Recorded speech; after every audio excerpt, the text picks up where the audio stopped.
for the record, there are certain things I'll overpay for. If I lived in Phoenix or Vegas, I'd overpay for a pool. If I live in Seattle, I'll overpay for an umbrella. And if I have Aaron Rodgers in my division, I'll overpay for Khalil Mack. I'm okay with it.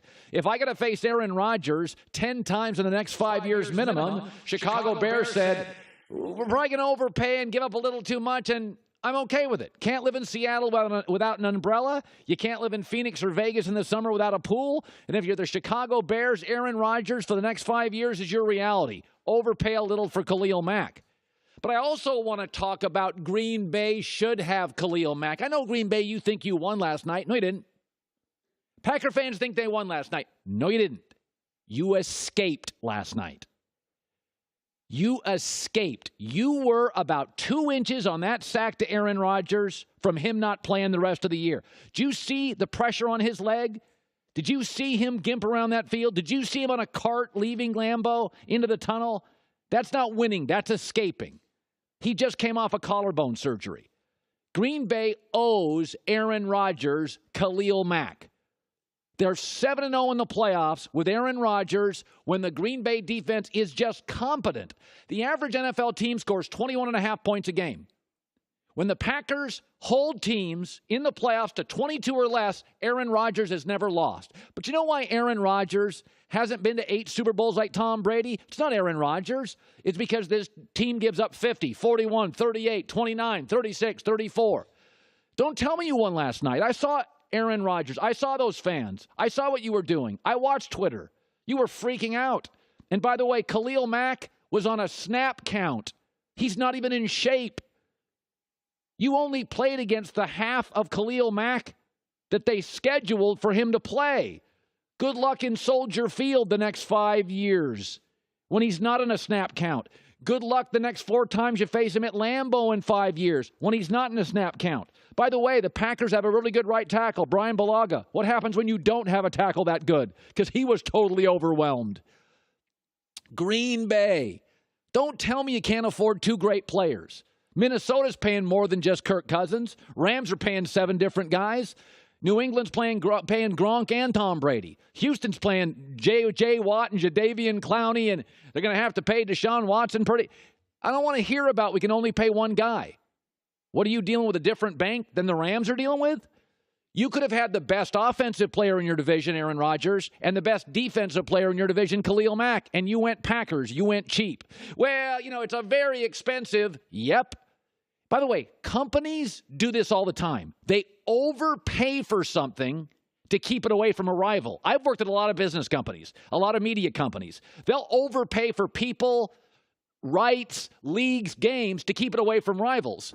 If I'm Green Bay and I know, A, the Bears want him, and I got to play them twice a year, and, B, free agents don't really like Green Bay. Khalil Mack would never choose us. And C, we're the only team in the NFL with 2 first-round picks.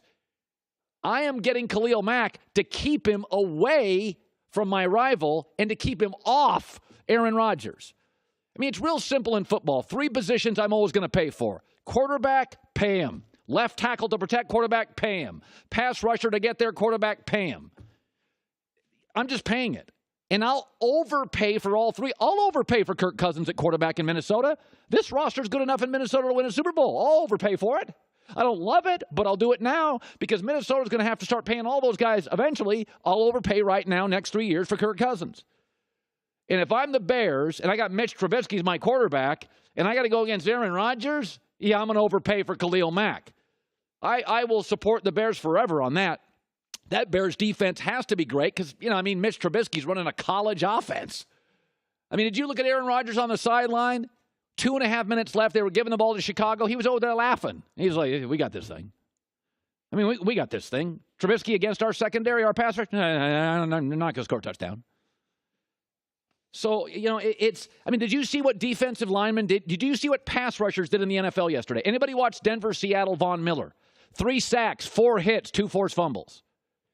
Did you watch Myles Garrett? 2 forced fumbles, 2 sacks, 3 tackles for loss. Khalil Mack, I don't know, had the greatest half, I'm not joking, in the history of the NFL by a defensive player.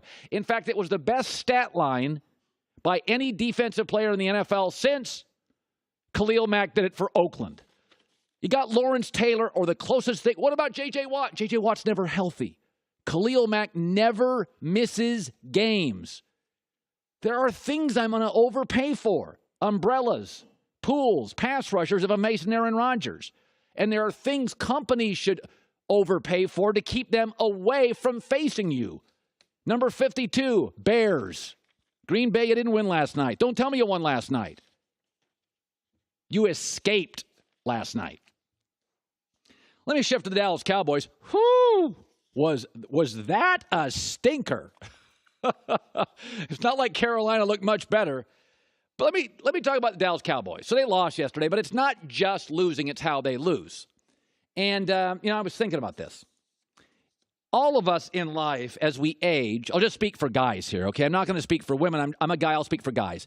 I see the world differently now than I did in my 20s. In my 20s, no kids, single, living in Vegas. It was all about me. And then in my mid-30s, I had a kid. And I was married. All right, it's still about me sometimes, but it's not all about me. Then I had a second child. And now I have stepkids. And now I go, it's not always about me. In fact, there's a lot of days it's not about me. There are weeks it's not about me. And that's okay. That's the cycle of life, the chapters of life, right? And as you age as a guy, I can only speak for guys here, I see the world differently. And let's talk about Jerry Jones. Jerry Jones is 20 and 30, and he's an oil maverick, and he's doing and he makes a bunch of money, and then all of a sudden he gets to the point where I want to buy the Dallas Cowboys. And now he's got, the richest franchise in American sports. And I'm thinking Jerry Jones is 75 years old, and he's watching that thing, and he's in a different stage now. Jerry Jones in recent years has made very non-Jerry Jones moves. He used to hate Vegas. He voted against Vegas. Vegas is not good for the NFL. Suddenly flipped. He was the owner that got Vegas a football team. Jerry Jones was pro player. It didn't matter how bad the player was. Didn't matter what a headache. Didn't matter what. Jerry Jones was pro player. And then about 6 months ago, he flipped. Des Bryant. We don't have any receivers. He's our best. Let's get rid of him. As Jerry Jones is aging, he is showing you a different Jerry Jones. He's running out of time, and Jerry knows it. And I'm watching that game yesterday, and I have defended Des Bryant, though I've told you he's never going to be an A quarterback. He's never going to be an elite top, carry the team on his shoulders guy. I like his leadership. I like his size, his physicality, his mobility. But you watch he and Mitch Trubisky, they're not Aaron Rodgers, Breeze, Ben. They're not. Russell Wilson, Brady. They're not. They're never going to be. There's a reason Dak went in the fourth round. But Jerry Jones at 75 is not just happy to own the Cowboys. He's owned them for a long time. He's not just happy to make money. He's made all his money. He's realized all his dreams. New stadium, new practice facilities, Super Bowls. Jerry Jones now is in the chapter of his life at 75 years old. He's not only on the back nine, he may be on the back 2 or 3. And yesterday, as he's sitting there watching Jason Garrett, and he also watches Belichick and Andy Reid and Doug Peterson and Sean Payton, does he think Jason Garrett's in that class? He doesn't. And he's watching Des yesterday, and he's watching Breeze yesterday, and he's watching Brady, and he's watching all these great quarterbacks. And does he think Dak Prescott's that? I know he doesn't. He's got eyes. He may be old. He's not blind. Yesterday, the Cowboys didn't just lose, but they looked boring and safe and limited and pedestrian. And it looked like they had a really, really low ceiling. Jerry doesn't like ceilings. If Dallas would have lost 38-37, it's different. In a wild, dynamic, creative fireworks show. Dallas yesterday didn't just lose. That ceiling looked low. Jason Garrett, limited. Not terrible. Limited. Offense, not creative. Dak, good enough, but 22 wins last 2 years. But I just wonder, when Jerry Jones sits up in that box, this is a new Jerry. He flipped on Vegas. Pro player, flipped on Dez.